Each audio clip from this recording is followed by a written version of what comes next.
Welcome to Light Over Heat with Professor David Yamani. Last week I posted a video of my presentation on guns in America, a civil conversation in Uncivil Times. This week I have the question and answer session from that presentation. It was a diverse group of people from the Central Coast of California community. Again, thanks to the California Rifle and Pistol Association's Central Coast Chapter for making this opportunity available to speak civilly about guns to diverse members of their community.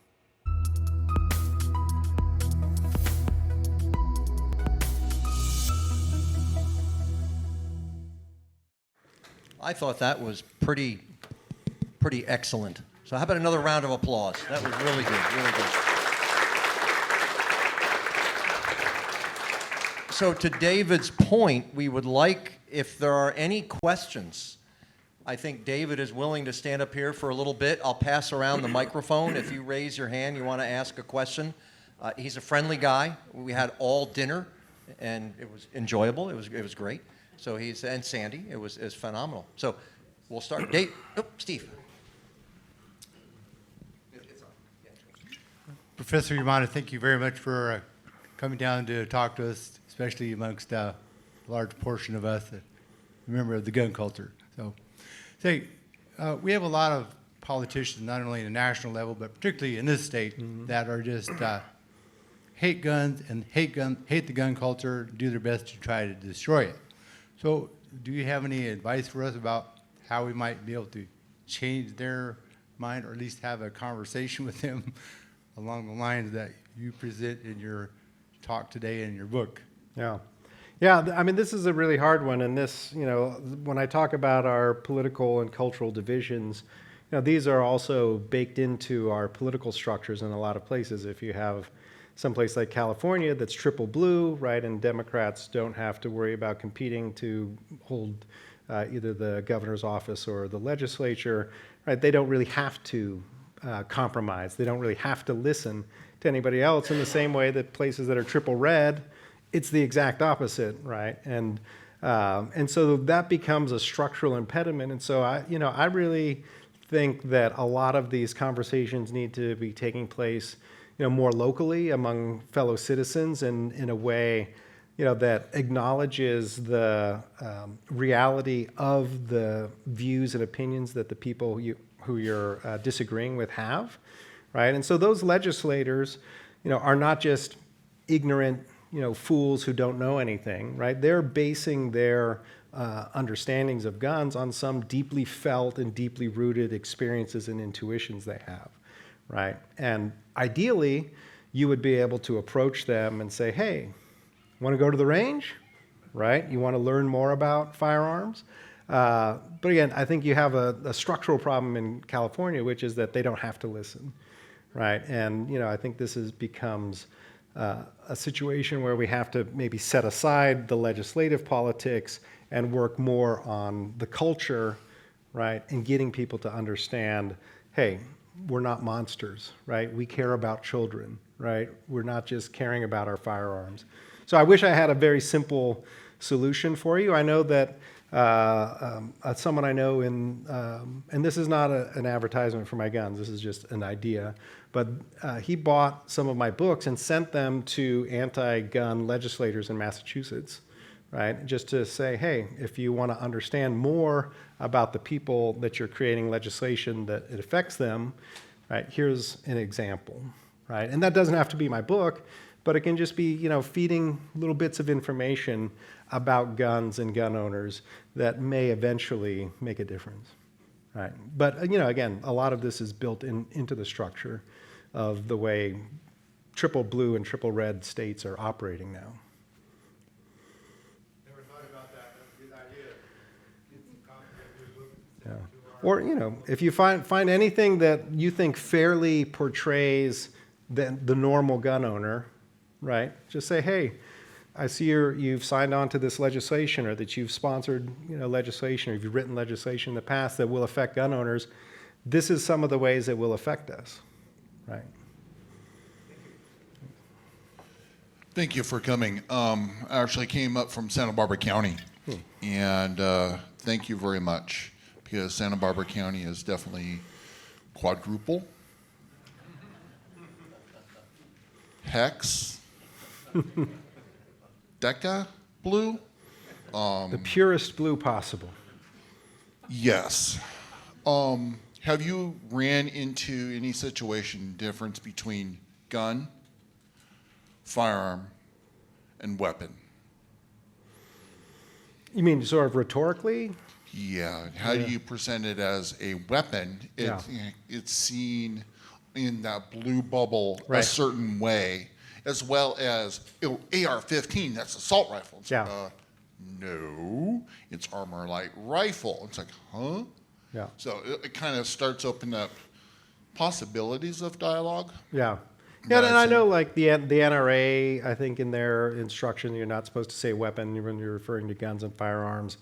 You know, as a sociologist, language matters, right? The language that we use certainly matters, but I try not to let the language become a barrier, right? Because I've seen many debates where someone refers to a magazine as a clip, and then that person's views are dismissed from now to eternity, right? Or if someone does, say assault rifle when they're talking about a semi-automatic AR platform rifle, you can offer a gentle correction, or you can actually just let it go and see where the conversation goes, because they're calling an assault rifle may not be consequential to the conversation that you're having, right? And I don't shy away from using the term weapon. I mean, I think I mostly say firearm and gun in my talks, but if I sometimes say weapon, right, I don't shy away from that, because I think one thing that gun owners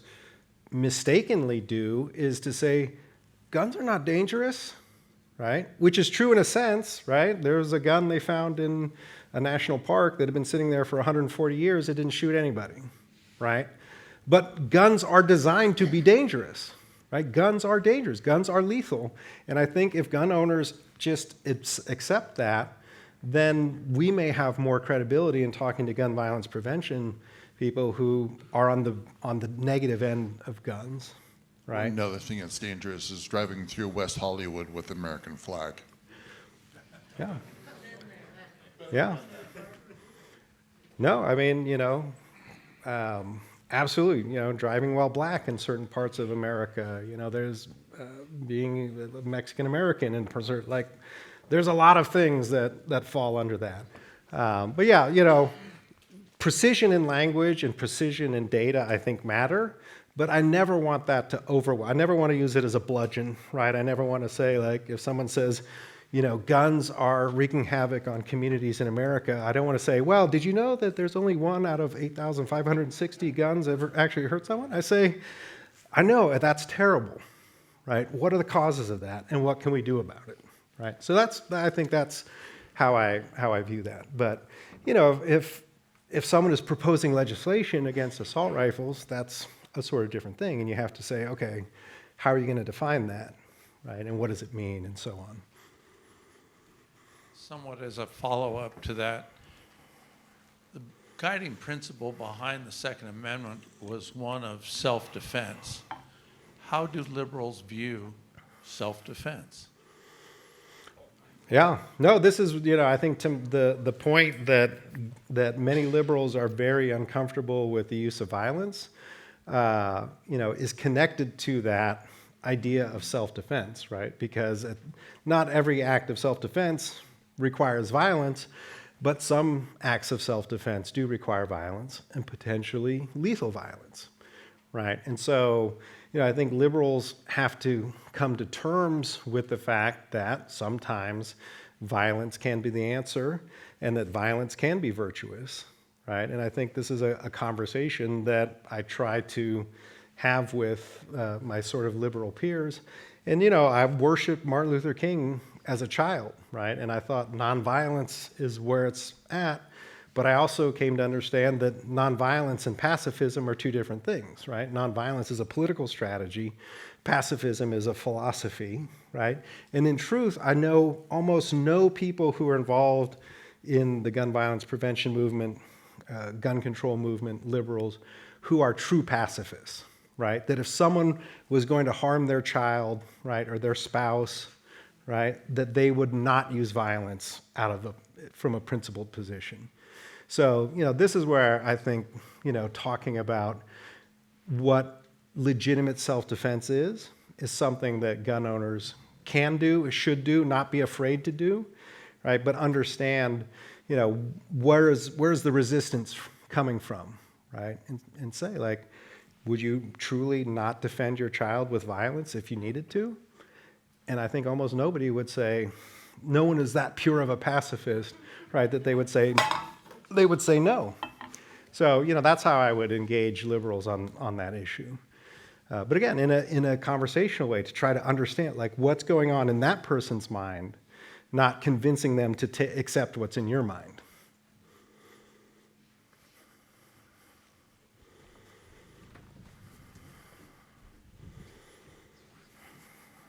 Thank you. Well, after some of the really horrendous shootings that have happened, of course, the first reaction is just to remove the gun. So my husband, who's a gun owner, he always says, after they have a violent incident where someone drives a car into a farmer's market, well, are they going to get rid of all the cars now? So I understand that the knee-jerk reaction to just getting rid of guns isn't really an answer, but oftentimes you hear them say, well, the person's mentally ill. And it was the person that did that. It wasn't the weapon they used. But funding for mental illness and our ability as a community and society to deal with mental illness and really try and reach people who are mentally ill, our funding, it just keeps getting reduced, and we keep ignoring the problem. Mm-hmm.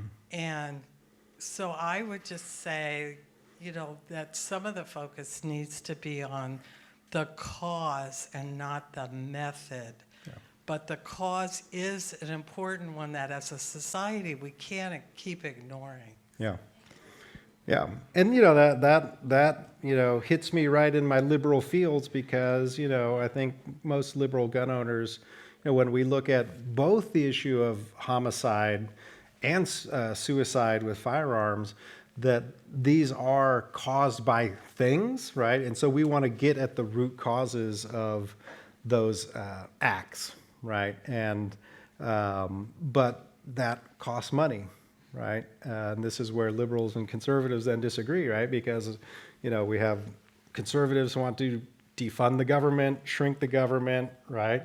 And liberals, we tend to say, like, hey, we need to invest in the health and well-being, right, of our communities and our, citizens. So, I agree. I don't particularly like if you take away the guns, people will just kill each other with knives because, as you gun owners know, you don't bring a knife to a gunfight, right? You don't bring a knife to a gunfight because you would rather have a gun than a knife because guns are better at killing people than knives are, right? A very determined person can do a mass killing with a knife, right? One of the worst mass killings in the United States happened with bombs, right, in a school. People can drive cars into crowds, right? And so we will always have those sorts of wicked acts with us. Guns make it much easier, right? And also, guns make it a lot easier for cowards in street conflicts to shoot each other, right?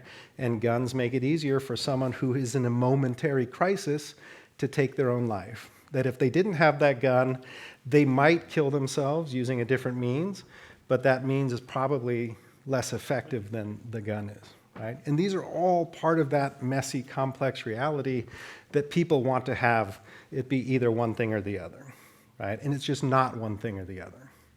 It's both. Question. Isn't some of this, if I owned a restaurant and I promoted my product to everybody, where are the gun companies at this? They create a lot of fear. And at the gun shop, we sell a lot of guns sometimes. Yeah. But where is the positive coming from the gun companies? Well, you- That's why, if I was selling my restaurant, I put marketing out to sell it to everybody, right? Yeah. No, Restaurant. I think we have higher expectations for capitalist enterprises than they have for themselves, right? Ford wants to sell cars. Glock wants to sell firearms, right? And they. See a lot of Ford commercials, Yeah, yeah. No. but you don't see a lot of gun manufacturers left in California. Yeah. They can promote. Yeah. No. I think that.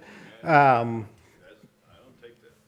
Yeah. No. I mean, I don't hold gun manufacturers to a higher standard than I hold any company, which is you cannot make defective products and sell defective products, right? Gun companies are manufacturing a product that is lethal by design, right? And if someone uses that to kill another person or themselves, they've used the product in the way that it was designed, right? Unfortunately, right? So I don't say that Smith & Wesson is responsible for that. No. I'm asking them to promote their product. Yeah. So, there are laws that govern what you can say in advertising, right? But we all know companies will also shade the truth as much as they can, right? If you watch, it seems like the only commercials I ever see are medical, for medicine now, right? Non-FDA approved medicines. But this is being used in lawsuits to sort of find a way around the Protection of Lawful Commerce and Arms Act, PLACA, which immunizes gun companies against lawsuits for people who wrongly use their products. Now they're finding ways to say, hey, you're advertising your products in ways that are misleading, right, or leading to bad outcomes, right? So, in the Sandy Hook case, Remington was sued, they owned Bushmaster, and they ended up settling for $55 million based on this advertising campaign that they ran about having your man card reissued. I don't know if anybody remembers the Bushmaster man card ads. They, as in many cases, you get sued, your insurance company says we don't want to go to court, so you pay the settlement. But now in a lot of cases of shootings, companies are being targeted for their advertising. I'm saying liquor companies can advertise. Yeah. They kill people all the time. Yeah. Yep. Yeah. No, but Probably more than guns, yeah. cigarettes. Yeah. Hi, everybody. I'm really glad I came. So, thank you so much for your talk and for your research, and thanks to y'all for putting it on. It's really incredible. So, I kind of grew up around here, and I grew up in a gun family. Like we did target practice and all this stuff. So guns are part of my life, but I have. And I really respect that. I mean, I really do. And what my friend said about, we often say like, well, it's just a few mentally ill people, that get their hands on a gun that shouldn't have it. And, I love the statistics about how many accidents or deaths there are with how many responsible gun owners there are. And it's just incredible. So, and I don't think people know that. But I wonder, we started with a show of hands about people that agree on certain things, and I just wonder, is there a way to, keep the guns out of the hands of a few mentally ill people? Recognizing this is a constitutional amendment. The Second Amendment is like not going away at all, and I just wonder, how many people would be, willing to go forth with more universal types of background checks for people. It wouldn't really solve the whole problem, but I just wonder. And I don't know if you're willing to raise your hand or not, but I would. Who's in favor of universal background checks? Okay. All right. Thank you. Thanks. Yeah. Well, in California you have it, so I guess this is maybe not the right group to ask. But no, thank you for being here, and these are, when you move from the principle of gun safety to the practice, and especially in policy, it gets very difficult. I've been involved with a group of about 30 people, probably 20 coming from the gun violence prevention side and about 10 coming from the gun rights side, and really over 6 months talking about what are some policies that we could propose in red states that would be acceptable to both gun violence prevention advocates and gun rights advocates. And background checks was one area that we have agreement on. Getting people mental health help when they need it is another area that we agreed on. And not everybody is going to agree. Not everybody has to agree, right? But if we can sit down and talk to each other for long enough, we may be able to come to some of that agreement. Because I know whether you support universal background checks or not, everybody that I've ever talked to thinks that there are some people who should not have access to firearms, right? But then how do we define that? Then let's have that conversation. But people do accept that there are certain people who should not have firearms, right? Felons, people who are adjudicated mentally ill, traitors, all lots of different categories of people. So, yeah. Yeah, I was just going to say about the issue on the background checks is that the mental health issues are not reported to the database, so you can't really screen people out. That's the major issue there, and there's not a really clear answer to that, I don't think, because people can get reported that are not unstable, but that's really kind of the major issue to your question, I think, is that needs to be cleared up. Even if it's a short period of time, you should not be able to go out and buy a gun. I mean, they might already have one, but they shouldn't be able to get one. It should be in the database. Yeah, and I encourage you to look into this Walk the Talk America group, because the founder, his family owned a firearms company. The president of that company committed suicide with a firearm, and this guy ended up selling his interest in that company to found a group, because he found that people within the gun industry were not talking about the issue of suicide that was clearly affecting members of their own community. But one of the challenges is if people think that they will lose their gun rights if they get mental health counseling, then they may not get that mental health counseling, right? Military people won't do that. Yeah. They won't go, they got PTSD, they won't go in for treatment. Right. Because they think that they're going to get. Yeah. So this is one of those really challenging things, because you want people to get help on the one hand. You also want someone who's very much in distress not to have access to firearms. So figuring out, Walk the Talk America is doing good work trying to work in that space between guns and mental health. Thank you for coming tonight. Thank you. I'm a local, I live here in Atascadero.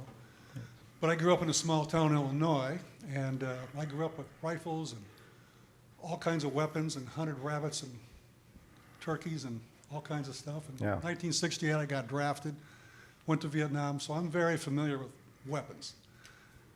But I'm also very sad at the state of our country where it's gotten to with this. And if I remember my history right, the NRA, back in the 70s or the 80s, they would be considered flaming liberals by what it's like today. So I guess my question is, I'm starting to ramble, but I apologize. Yeah, that's fine. Even the common sense moving to the middle with some regulations and laws, everybody digs their heels in. And I'm asking you, with all your research, is there a way we can kind of get a little bit of movement? Because it's just disgusting sometimes how nobody wants to move. Yeah. Yeah.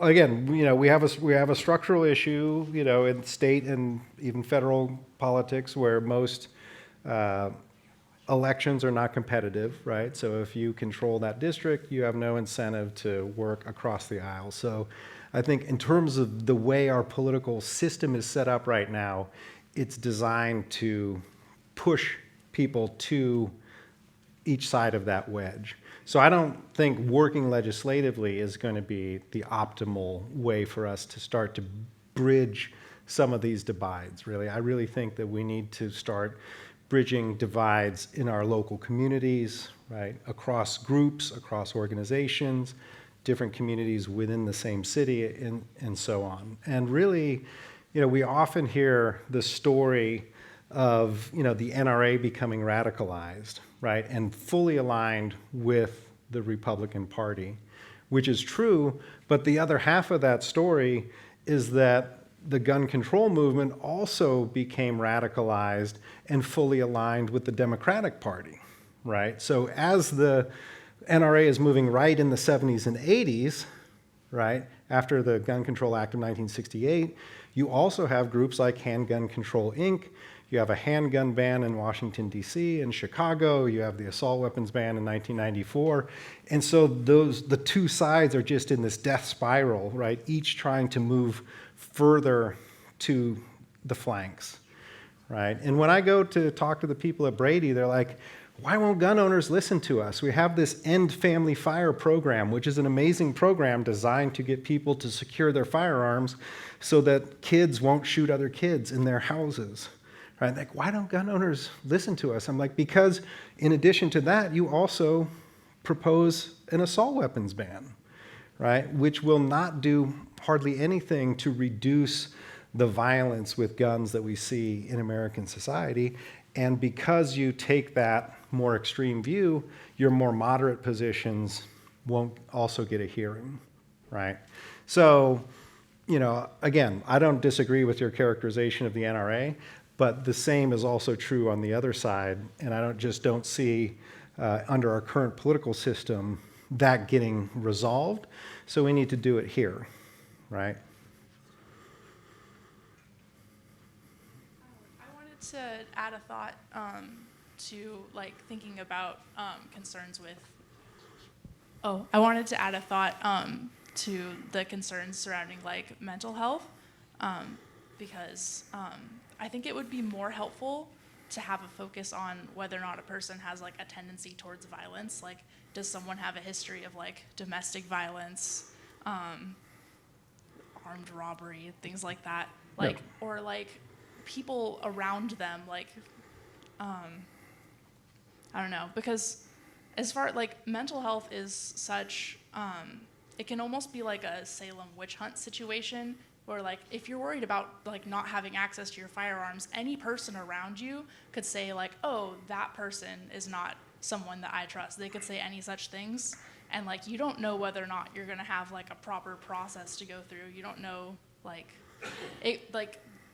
anyone that's mentally ill is whoever the state says. Right. And so, as a community, ways that we can help each other be safe, availability of mental health care is generally going to keep everyone safer. And just being aware as a community, the people that you see at school shootings, the type of headspace that they're in is they've developed a hatred towards society, a fear. And that's a very specific thing. That's not every mental health issue. It's there's a specific word for it that I can't remember right now. But there's always signs. In my childhood, I knew someone who was like that, and so my job was to just be aware of that person and make sure that other people were, because anything else could escalate to an issue. And so, I think having availability for people to be able to still access, not having that idea weaponized towards minorities, talking as a community, I think helps. And just accessibility to healthcare in general. Yeah. And, I think we're doing better with this student threat assessment work, and we notice when it fails, right? When parents are called into a school to say, hey, we're concerned about your kid, and then the parents don't do anything, or the school doesn't act properly. So, we know the cases in which those things fail, but we don't see all of the times when we're having success intervening in troubled kids' lives successfully. And to your point as well, the mental health boogeyman. I distinctively remember after Sandy Hook, both Wayne LaPierre and Andrew Cuomo agreed that the problem was crazy people with guns, right? And if those two agree on something, there's probably both wrong, right? I think again, it's easy to see the glass as half empty, but there are many ways in which the glass is half full, and we're working more and more on that. And one of the things we talked about in this group was, to your point, what we don't want is people who are violent or who have a propensity to violence to be able to have guns, right? And we try to handle that by disqualifying felons and also misdemeanor domestic violence convicts. But there are all sorts of misdemeanor acts of violence that don't disqualify you from being a gun owner. So one of the proposals we talked about was add misdemeanor violent convictions for a temporary, like a 5-year or a 3-year prohibition from owning firearms, but then also remove nonviolent felons from being prevented from owning firearms, right? Because are we really concerned that Martha Stewart has a gun or not? Right? There are many people who are disqualified from owning firearms because they are convicted felons, but they are nonviolent felons, right?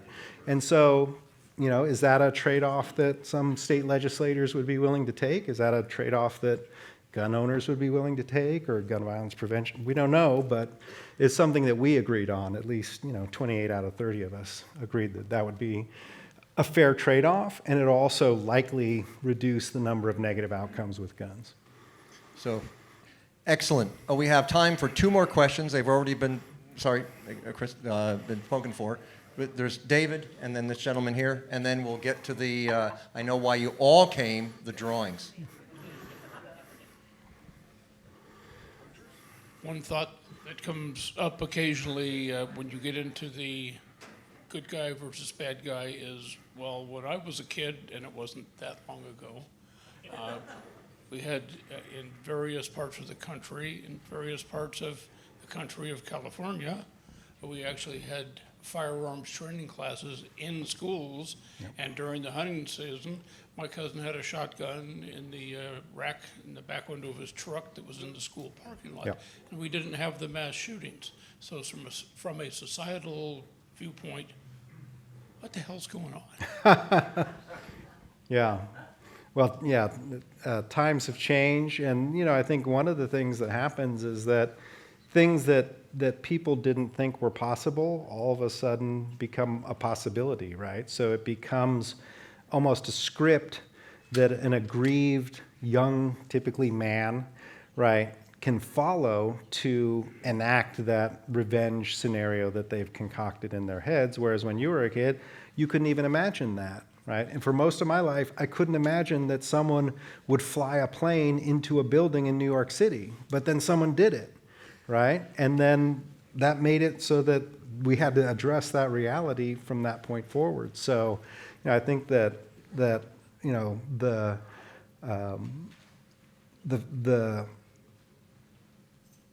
analogy is sometimes given, like if you're in a crowd situation, the first person to throw a rock through a window, that takes a lot.